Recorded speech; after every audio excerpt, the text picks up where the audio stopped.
മനുഷ്യനെ നാണം കെടുത്താതടി, അവൻ അവളുടെ കാതിലായി പറഞ്ഞു. അപ്പോഴേക്കും അവിടെ ഒരു കൂട്ടച്ചിരി ഉയർന്നിരുന്നു. 5 വർഷങ്ങൾക്ക് ശേഷം.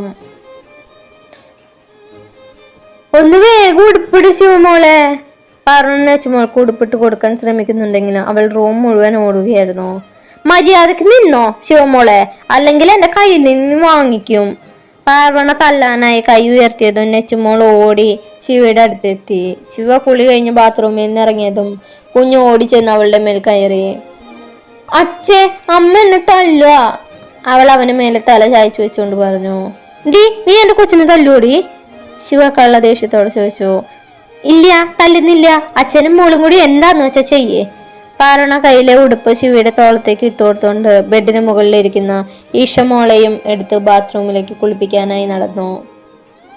അമ്മക്ക് ഈശമോളെ മാത്രമേ ഇഷ്ടമുള്ളൂ, എന്നെ അമ്മക്ക് ഇഷ്ടല്ല. എന്താടാ കുഞ്ഞ ഈ പറയണേ, മോള് കുറുമ്പ് കാണിക്കുന്നോണ്ടല്ലേ. ശിവമോൾക്ക് ഉടുപ്പിട്ട്